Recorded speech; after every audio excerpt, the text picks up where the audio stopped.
You know, Because you meant like after you've done it. well, yeah, because you're good. Say, Oh, no. Die. All right. I would like for you, let's get this out of the way right now. Try to find, we've got some old packets or some packets we want to get out.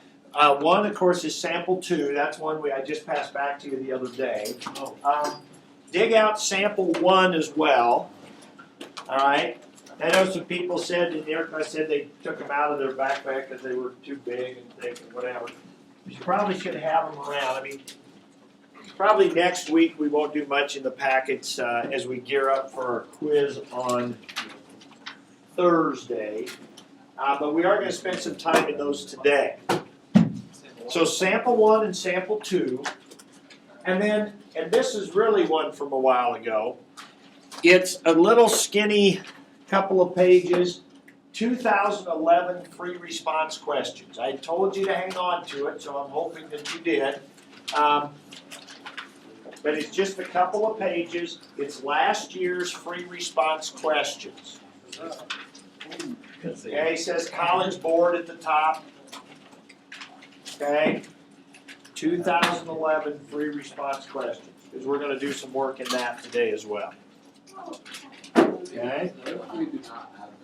Well, we're going to do, on one of the projects, we're going to kind of partner up a little bit. So you've got somebody who's got it. Got it. If Jake can find it, maybe that would be good. Yes. There you go. Yes. All right. Yeah, it's been a while ago. So just kind of have those handy, and as we get to them, we'll pull those out as need be. But what I want to do today is kind of take this these definition, or the definition that we came up with yesterday of the integral, and kind of show how that's going to be important, show how that's going to be used, what things we can gather from that, how we're going to use it, and go into the packets and show how some of these, especially free response questions, the application problems, how the integral is going to be used, now that we kind of have a new way of thinking about it. And to be honest, what we just accomplished with that definition was really important for the applications that we will use it for. Integral is going to now mean more than just area under a curve. Okay? And my hope today is to show you how that's going to work, and also to connect it back to what we've done with antiderivatives and so forth. Okay? And how that works. So we'll look at the packets and be able to do that. All right? So first thing I want to do is just review this stuff that's right up here, these definitions. Okay? So up on the board, and we do have a few people gone, so they may want to see this. Okay. So we came up yesterday with the definition of the integral. Okay, this one up here. Now, let's go back just a second and remind ourselves about definition of derivative. All right, definition of derivative was this whole limit as h approaches 0 stuff. Okay, now if you remember, I always had said with this definition that I wanted you to know its different pieces, what they meant. And I wanted you to remember that this part here was the slope between 2 points, x and x plus h. And then this part here, the limit, let the 2 points get closer and closer. So we took something we didn't know how to do, which is slope of 1 point. We said, let's do the slope between 2 points, which we know how to do. And then let's do better and better approximations. Right? And that eventually would give us slope of 1 point.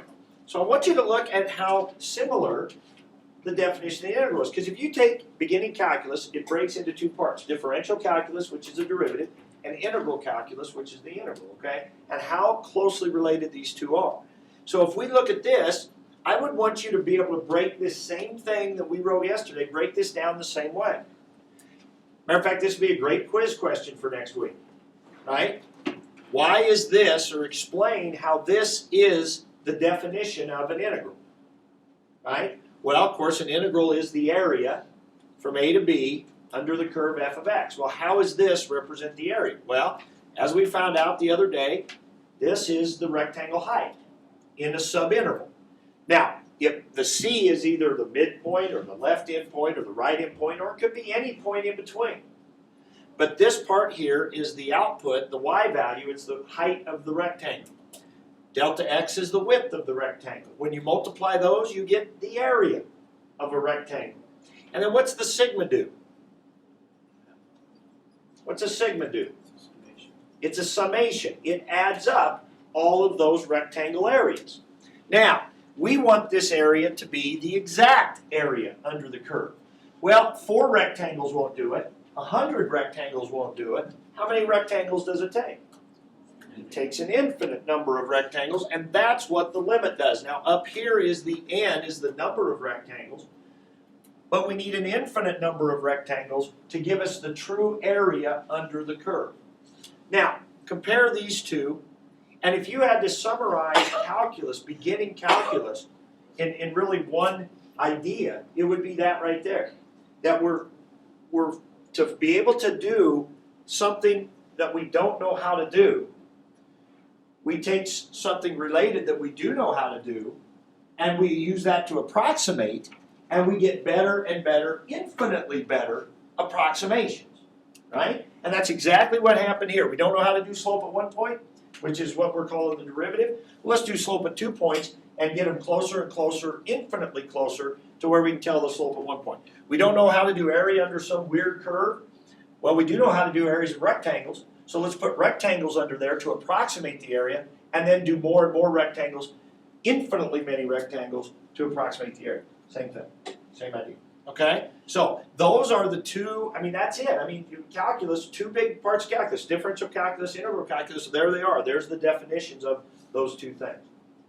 All right, so now, how is that going to help us in some applications? Well, here's how that's going to help us, because the thing we talked about yesterday is this sigma means sum. I hope from now on that when you see the integral sign, if it's appropriate in that particular problem, that you will think of, and this is really being weird, when you see this integral sign, you will think of it like an S, like a sum. That you will think, oh hey, the integral is a summing process. The AP College Board people like you to use the word accumulation. It's an accumulation effect.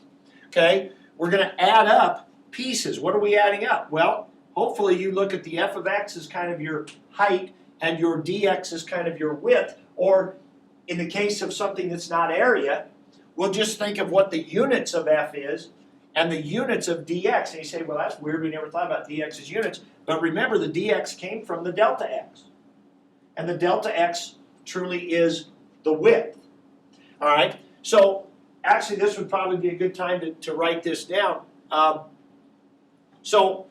Here's one of the most common uses in applications of the integral. Here's where my hope is as we go forward, and I think it'll happen, is when you get into certain types of problems, you will immediately think of integral, where you used to think of antiderivative. And I'm going to show you an example in one of the packets. You used to think antiderivative, that'll still be appropriate, but you'll now also think integral. And in some cases, that'll be much easier than doing antiderivative, and I'll show you what I mean. So here would be what I'm talking about. If I have an integral of an f prime, okay? If I have an integral of an f prime from a to b, now what are some typical units on an f prime equation in an application problem? Miles per hour. What else? Feet per second. Those would be velocities, right? All those different velocities. We're going to do one here in a minute that's gallons per hour.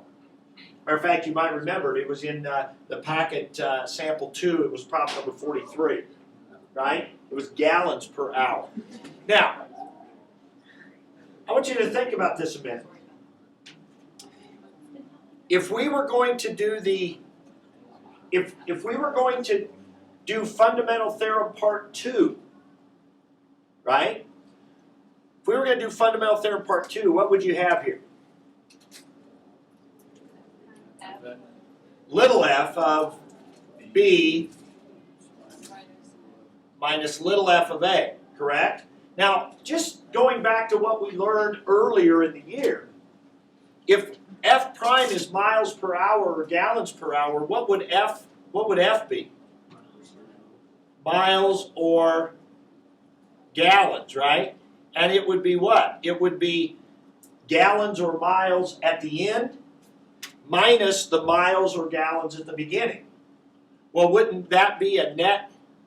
Wouldn't that be like displacement? Wouldn't that be if you took miles at the beginning minus miles, or miles at the end minus miles at the beginning? Wouldn't that be the change in miles, right? The total change in miles. This would be like net miles or net gallons. Okay, if you think about that. Now, why does that end up being gallons? Well, again, if we think about this, think about the F prime graph, right? Think about the F prime graph. If this is miles per hour, and this is hours down here, let's think about those rectangles. What would the units be on the area of that rectangle? Miles per hour times hours. And what would be the width? The dx piece. What would be the width? What would be the units on the width? Hours. So I hope that you will be able to look at an integral like this and be able to think in terms of units, and you'll actually be able to think, well, the F prime units are miles per hour, and the dx units are hours, because that's the width. Miles per hour times hours should give you miles. Now, that's nothing new. I mean, we already knew that if you had an integral of F prime, when you do the integral, you do the antiderivative, so you should go from miles per hour to miles, right? So that kind of makes sense. But it's kind of nice to be able to attach a unit to those two pieces and see how that gives you this. And then you think about what the integral is. The integral is an adding up of all of these pieces of miles. You guys just told me that the area of that rectangle is miles. That would be how many miles you traveled in that little bit. And then another rectangle would be the miles for that little bit, and the miles for that little bit, and the integral adds up all those miles. And it's an infinite. You say, well, this wouldn't be exact because it's a rectangle, right? Like if it's a left rectangle, right rectangle, it would be exact. But we're talking about an integral having an infinite number of those rectangles to add up. Okay, so that should give us those total miles, or in net miles, or net gallons. Okay, so with that said, we're going to do a problem with that. But that is something really important, that when you see a problem, when you get a problem that's like a rate, miles per hour, gallons per hour, that you think about setting up an integral. I'm going to show you a couple of examples of that. All right, let's go back to your homework questions real quick, and just kind of jumped ahead there a little bit, but that's okay. Any of those that you had concerns about?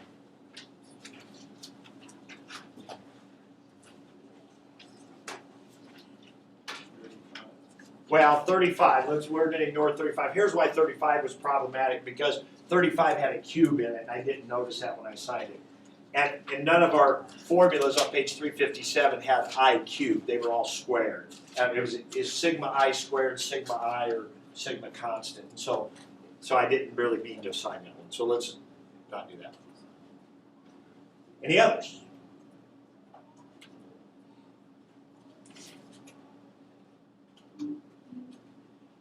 Now, what will you have to be able to do for the quiz? Okay, for the quiz, let's take an example like 21. Now, somebody in the other class brought up something kind of interesting that I might share with you, and that is that if you take this one, and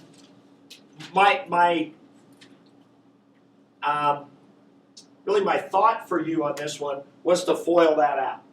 How many people did that for that one? Okay. Did anybody do something different than that? Yes. Well, at the end of it, it's like I just kind of put in I-1 instead of Into the formula? Yeah. And let me show you why that works. That's somebody else in the other class said the same thing. So in other words, that was essentially like taking the formula and putting a 19 in instead of a 20. Because the formula for I squared was n times n plus 1 times 2n plus 1 all over 6, right? If you put a 19 into that, you get the same thing as if you FOILed this all out and made it a lot longer. Now, why did that work? It worked because what's the first term of this when you put a 1 in for I? 0. So you get 0 plus then the next term plus the next term plus the next term. So really there's only how many terms that have a value? Instead of 20, there's really only 19. And so that worked for that particular one, right? Now you're right, if you took that and put it into that formula, if it was I minus 2 or something else, you could kind of make that work. All right, so that's fine. I don't have a problem with doing it. Here was kind of my thought on this, and again, it doesn't really matter if you did it or not, but if you FOIL this out, you would get this. Okay, and then you could split that into 3 different sigmas.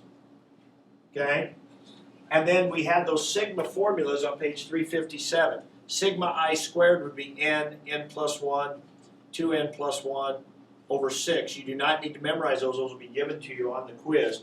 And then the 2 I can pull out in front, and then we would have a sigma I left, which is n plus 1 over 2.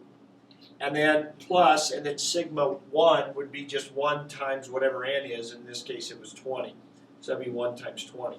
So then you come back in here, put a 20 in for all the n's, put a 20 in for all the n's, and you get your answer. But there was kind of that alternate way to do it. One thing you got to understand about sigmas is they're not unique. If I was to write sigma I with I equals 1 to 6, that would be 1 plus 2 plus 3 plus ... plus 6. Well, somebody else could take and rewrite that sigma to start at 0 and go to 5 and make it what? What would be the formula? That would generate 1, 2, 3, all the way to 6. I plus 1. This sigma here would generate that same sequence, have the same answer. Somebody else might say, well, I would do sigma and I'd do I equals 2 to 7. And I would have what here? I have I minus 1. There's an infinite number of sigmas I can write for any given sequence. Okay? This one here, you could have rewritten as 0 to 19. Oops. 0 to 19 I squared. And that would generate that same sigma there.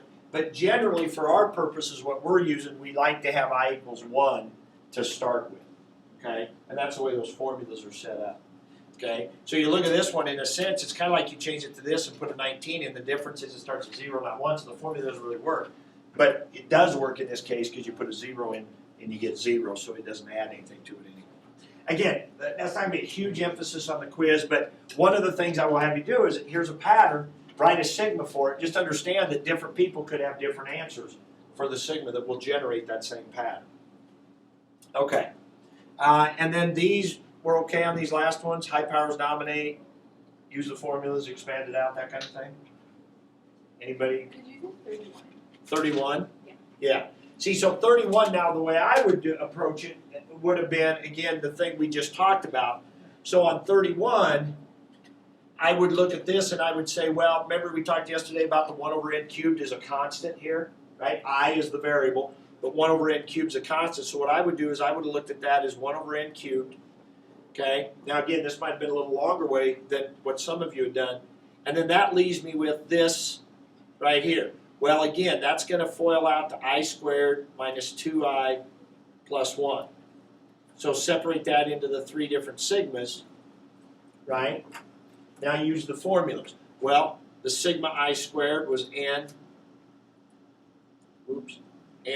plus 1, 2n plus 1, all over 6, plus this one will have a 2, that's minus, that'll have a 2 out in front, and it'll be n plus 1 over 2, and then plus sigma I would just be 1 times n. Okay, so it would expand all the way out like that. Now, so what I would do now is I distribute this through, and of course remember we're looking for n going to infinity. So when I distribute this through, all I care about is what? High powers. So when I distribute this through, what's my high power on top going to be? 2n cubed, right? When I FOIL this all out, I'll just have 2n cubed on top. The bottom I'll have 6 over n cubed. Okay? Minus, now the 2's cancel here, So I would have n squared on top and an n cubed on the bottom. And then plus, and now again I'm distributing here, and I got an n over an n cubed. Now, as n goes to infinity, sorry for the mess here, as n gets really big, what happens on this one with the n cubes? They cancel and you get 2 6, which is 1/3. What happens right here when n gets really big? Since the bottom is so much bigger, since cubed is so much bigger than squared, when n gets really big, that's just going to go to 0. The bottom's going to get really big. And the same thing is true on this last one. The bottom's going to get really big, it's going to go to 0. So the only thing you're left with is the 1/3. So that's what happens on that one. 33 was actually much easier than 31, right? Because you take out the 16 over n squared, you just have sigma I and use the thing. Okay? Not going to be a huge emphasis on this on the quiz. More like maybe the one above where you just had to do high powers dominate, or the other one we did where we're going to use the formula, right? And I'll have those formulas on the quiz for you. Okay? So, all right. Let's move along then to your sample 2 packet, please. Sample 2. And I got a couple of problems in there I would like to do. Then I'm going to give you some work time in this 2011 packet on a problem in there. And then we're going to come back and, well, actually, it'll probably work better if we just go through the ones we're going to go through, then I'll give you some work time on that, and then your homework after that. Okay, so I would like to go to problem 28, please. Problem 28.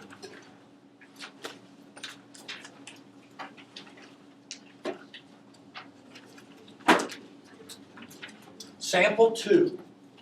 This was one of them that we had skipped when I assigned this packet. Okay?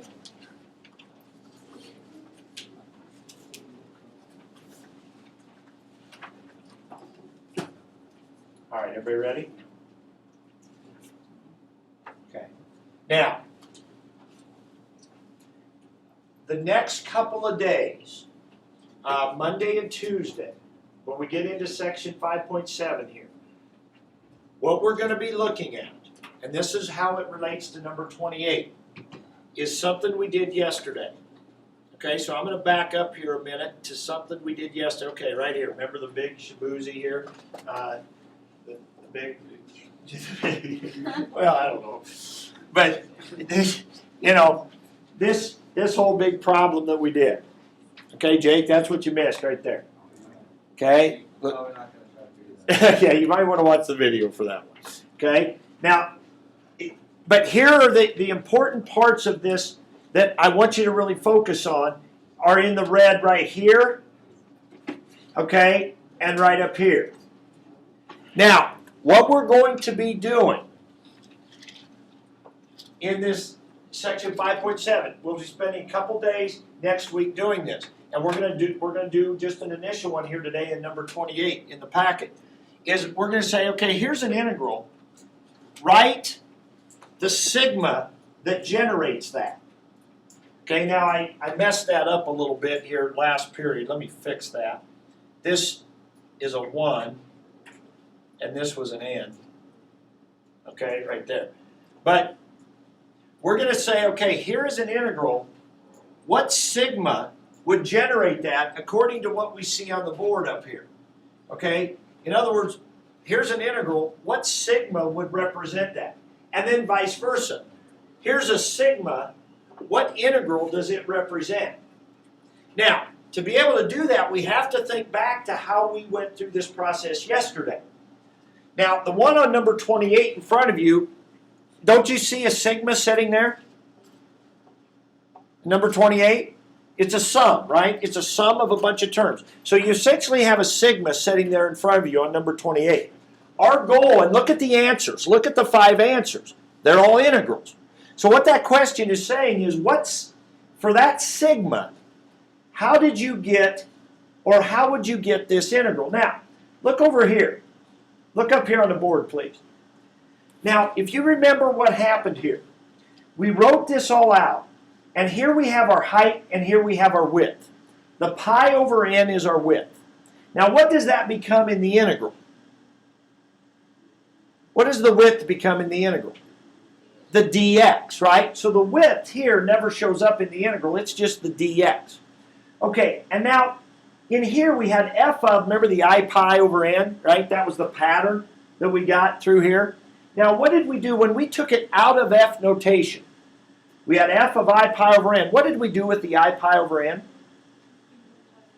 We plugged it into the function where the x, for the x. So when I look at this sigma here, I pi over n squared, I see this mess of an I pi over n. What function must that have been? Well, the I pi over n got plugged in where the x was, right? So if this is I pi over n squared, what function must it have been? X squared. So what you'll see is the sigmas will be ugly and messy. The integrals you write actually are fairly simple. Now, then you say, well, how did you get the 0 to pi?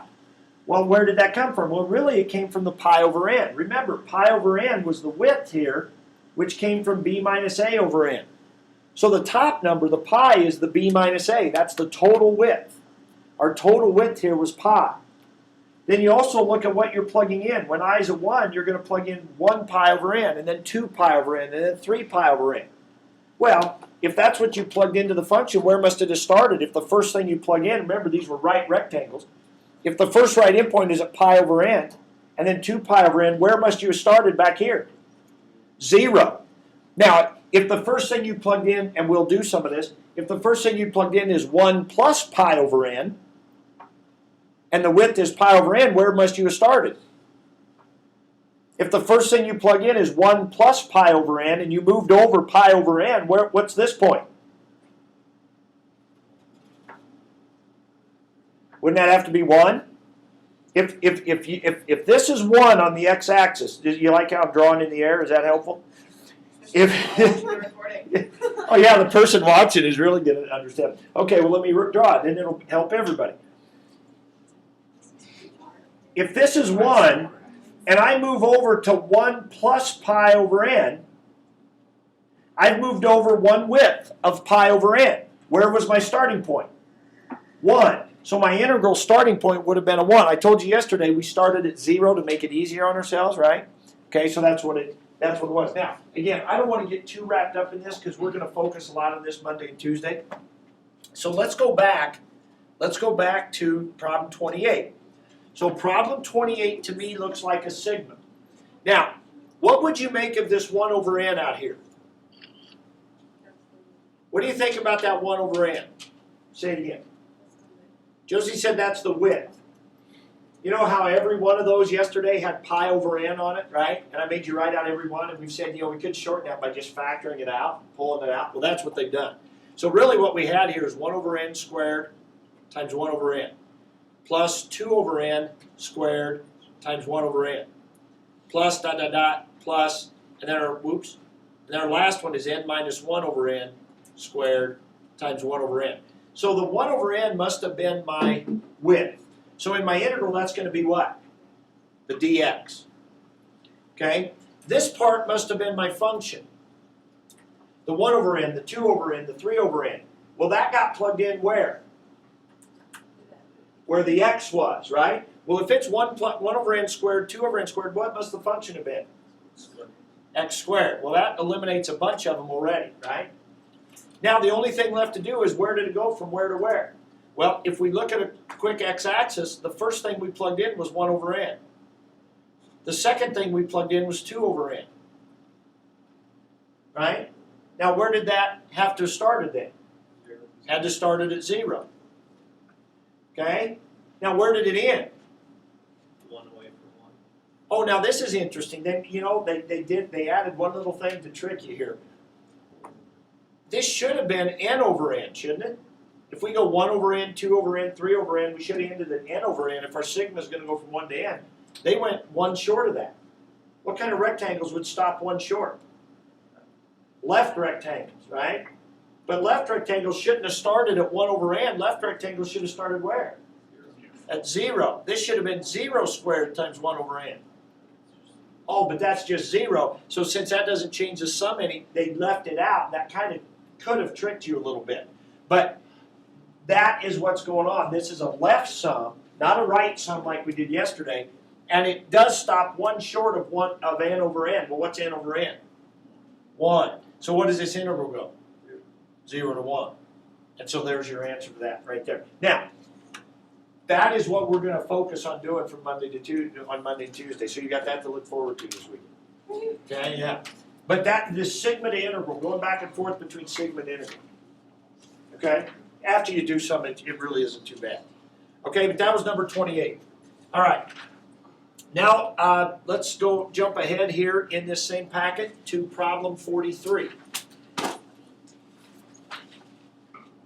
All right.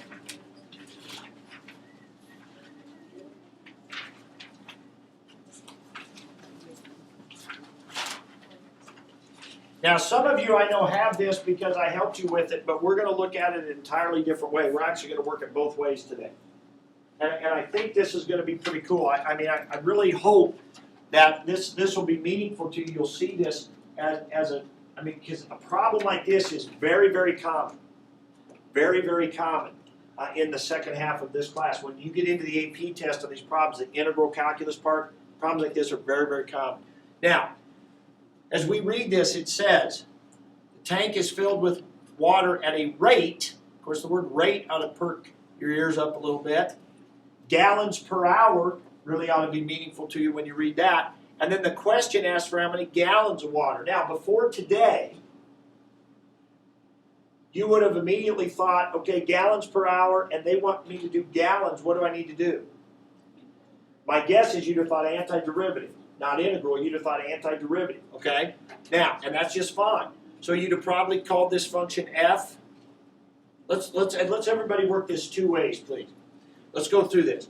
So you would have called probably this function f, like so, and we want to do what function? Big F, right? Antiderivative. Now, so we do the antiderivative, we'd raise that up to 3/2. Divide by 3/2 would be 2/3.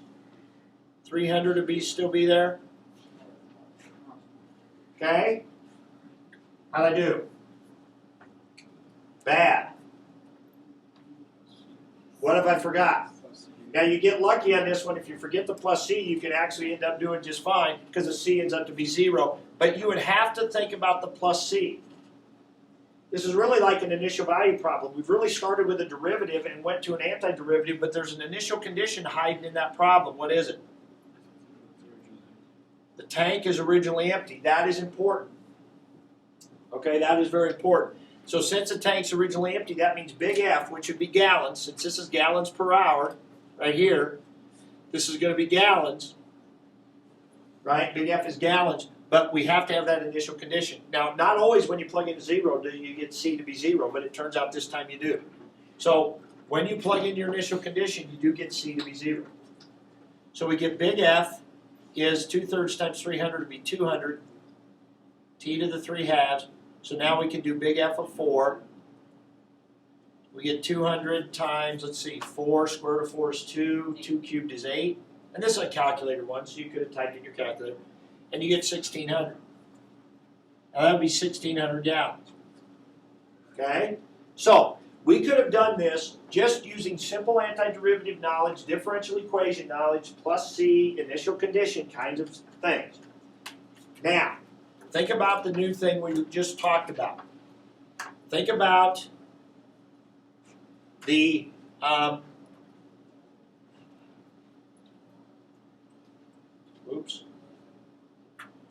think about this right here. That when you have a function that is gallons per hour, that if you do the integral of that, you will get net gallons. Right? Now, so my hope is, as you go forward here, that when you read a problem like this, to be honest, most of the time, the antiderivative route doesn't work very well because what do we say? Not all functions have antiderivative, right? So you say, well, So what? If you can't do the antiderivative, how are you going to do the integral? Guess what? This is a calculator problem. So everybody get your calculators ready. Okay? So here's my hope going forward that you might think of it to do as antiderivative, and that's great. The antiderivative plus c is a perfectly legal way to do it. In some problems it actually works better.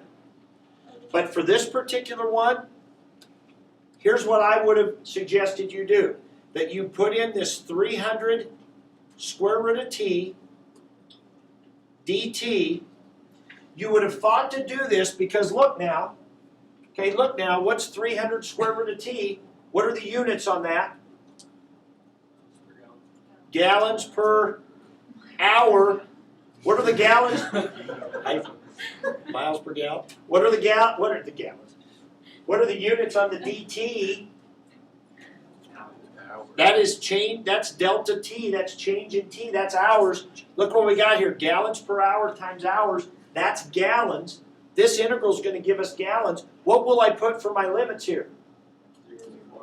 0 to 4. And think about how much easier this is because you can now, since this is a calculator problem, even if this was free response, where you had to show your work, all you had to put was that integral on your paper. Now type it in. Now type it in.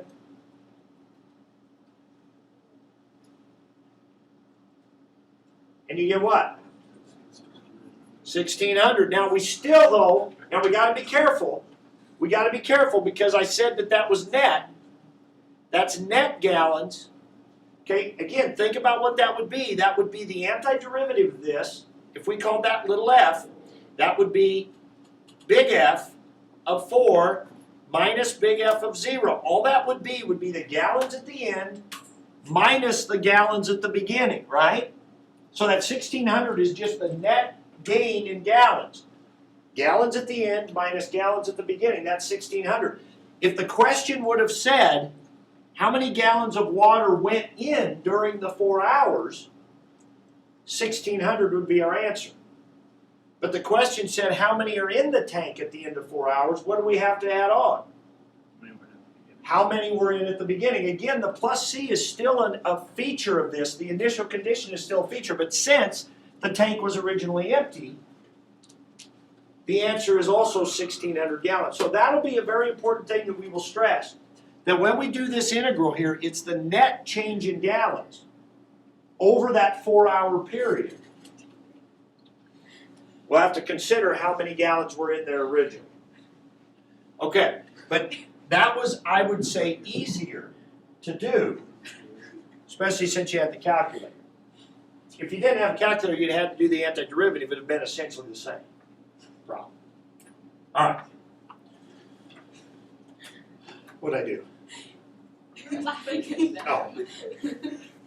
What'd they do? It's like rubbing the end of my leg. Okay. All right. Please change the subject. Okay, let's go to sample 1. Sample 1. Problem number 3. Sample 1. This will be part of your homework for Monday.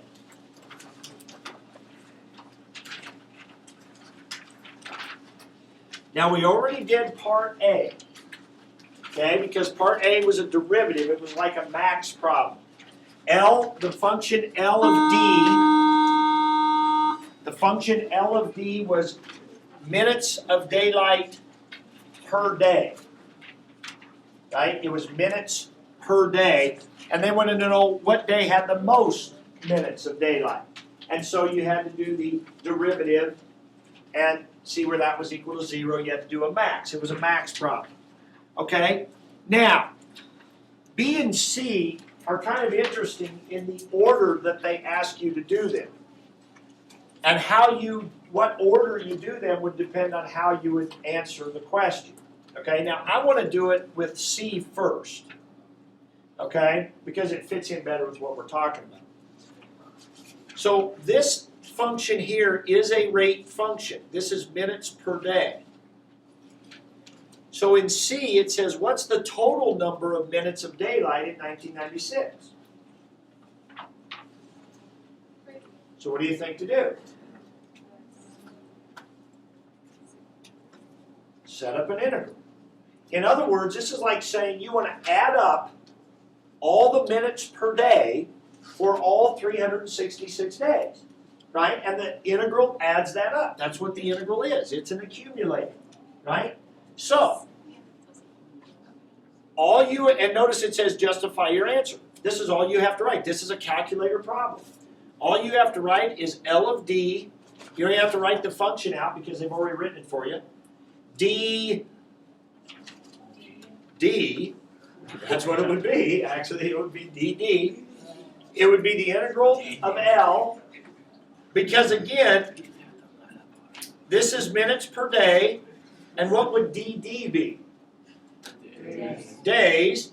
So this would be total minutes, which is what we want, and the integral would go from what? 0. Now, some people would, in reading this, would probably set it up wrong, that you might want to go 1 to 366. This was a leap year. You might want to go 1 to 366, and that would be wrong because, again, you want your total interval to be 366 days. So you need it to be 0 to 366, okay?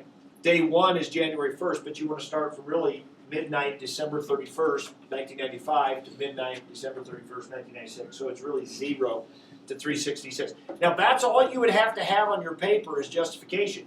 Now you could go to your calculator. Let's go ahead and type it in. And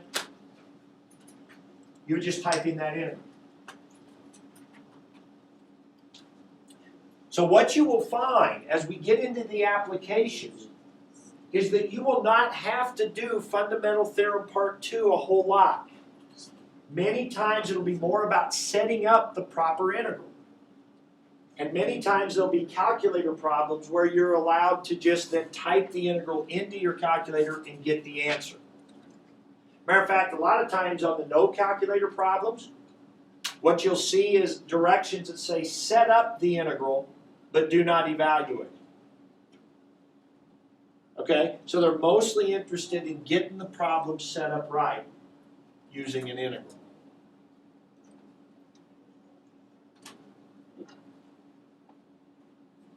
And what do you get? Something like 267,500 what? 46 minutes. Okay, now let's look at question B. Question B says, what's the average number of minutes of daylight per day? What do you suppose? Take that answer and divide by 366. So now I want you to look at something here and see if this looks familiar. So in other words, you're going to take what you just did, which was this, and you're going to divide by that. Does that look familiar?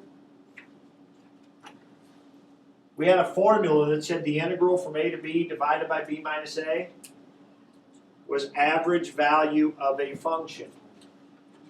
Right? So you wonder, why did they give them to you in this order? Well, if you would have done part B, and we hadn't done one of those for a while, so I didn't think anybody would think of that. If you would have done part B where it says, what is the average number of minutes of daylight? Again, the hope is by the time we get to the AP test, remember this was, no, this wasn't from last year, this was our sample.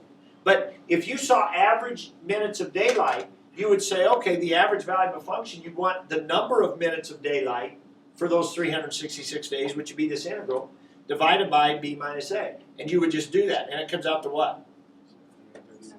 731 point whatever, or is even. Okay, so it comes out to be 731. So if you had done that first, then got to the question that says, what's the total minutes of daylight? You could have just taken the 731 times the 366, and you wouldn't have had to have set up this interval. But you definitely would have had to set it up at some point. Either you set it up in part B to do that, and then you just multiplied by 366, or maybe you set it up in part C, and then took that answer and divided by 366. So those two answers were definitely related that way. To get full points, would you have to have the integral written under each? No. If you had the integral written in one part and then use that to answer another part, that's okay. Okay, that's okay. Now, if you're taking the AP test, it would certainly be good to say, you know, using my answer in part B, I then multiply by, you know, whatever. So it's good to reference where you got the stuff. You did put an ED on the top. You wouldn't lose points if you didn't do it. You wouldn't? You would not. Okay, so I'm going to let you get started on the homework here. May at some point kind of talk to the group here after we get through this first question and see how things are going. But so I want you to start in the 2011 packet. Okay, so maybe I'm just going to give you this one problem first and have you start working on that. And then we may talk as a group about some of the things you're noticing. And then kind of give you the rest of the homework which is in the packets. So where I want you to start here is on the 2011. I want you to start right here on this question.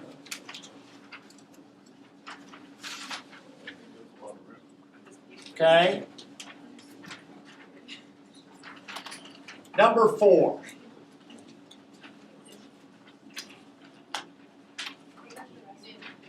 Yes. Yes. So, okay, now, so I'm going to give you the rest of the homework, but one of the homework problems for you to do is problem number 4 off the 2011. Okay, now, you'll notice that you've got little f given, and you've got little g is defined as this, with the integral symbol, that area function notation. Of course, when we see that, we think what? When we see this integral 0 to x. Well, we know what we think before. Yeah. Accumulation, but, and I'm glad you said that, accumulation function, to be honest, that's the thought process I want you to use in a story problem like with rates, like when you hear gallons per hour, miles per hour, stuff like that. When you get into one that's more like this, now it's proper to think back kind of to the chart. Look at the questions, absolute max, point of inflection. Okay, this is kind of the old chart question, but they've given you the function in a little different format. Okay, but it is a format we now know should be able to handle.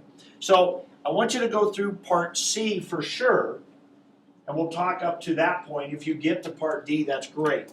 But take some time to work through this, and you can partner up or whatever, or just work on your own too, and then ask each other as you have difficulty. And then I may point out a few things, or I'll help you individually, then I'll give you the rest of the homework.